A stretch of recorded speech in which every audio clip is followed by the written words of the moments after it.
سر سفارتی محاذ میں کچھ چیزیں احتیاط کے ساتھ کرنی چاہیے. ایسے نہیں کھیلنا چاہیے کہ پاکستان کے مفادات جو ہیں وہ آپ اس کے اوپر رسک لے رہے ہوں, صرف آپ کی سیاست چمکتی رہے.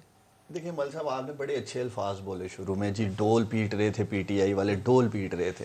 میرا تو خیال ہے پی ٹی آئی سے زیادہ ڈول تو پاکستانی امپورٹڈ وزیر اعظم شہباز شریف پیٹ رہا تھا. کیا ضرورت تھی ایبسولوٹلی ناٹ کہنے کی؟ کہا تھا کہ نہیں انہوں نے؟ بالکل. شہباز شریف نے بیگرز اور چوزر وہ بھی آپ نے بولا, وہ بھی کہا تھا, لیکن وہ خود مان چکے ہیں کہ نہیں ضرورت تھی عمران خان کو ایبسولوٹلی ناٹ کہنے کی. آپ کہتے ہیں نا چیری بلاسم, وہ تو ان کی عادت ہے یا جو ان کی ایکسپرٹیز ہیں وہ تو کریں گے. لیکن آپ کی ایکسپرٹیز کس؟ اب میں ایک اور پوچھتا ہوں مل صاحب, آپ نے ایک سوال نہیں آپ کے پروگرام میں اٹھایا جو اسی سے ریلیٹڈ ہے.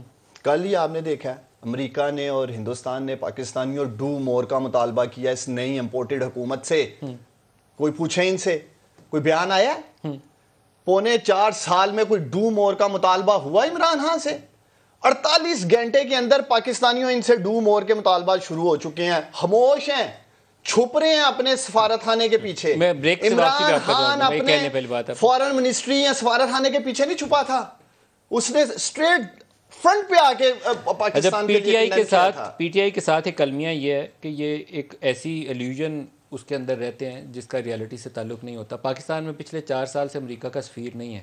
اسی حکومت کے دوران 4 سال سے امریکہ کا سفیر پاکستان میں نہیں ہے. پاکستانی اسی انٹرویو میں جس میں ایبسولوٹلی ناٹ کہہ رہے ہیں, پاکستانی وزیر اعظم کہہ رہے ہیں کہ بائیڈن کی مجھے کال نہیں آ رہی.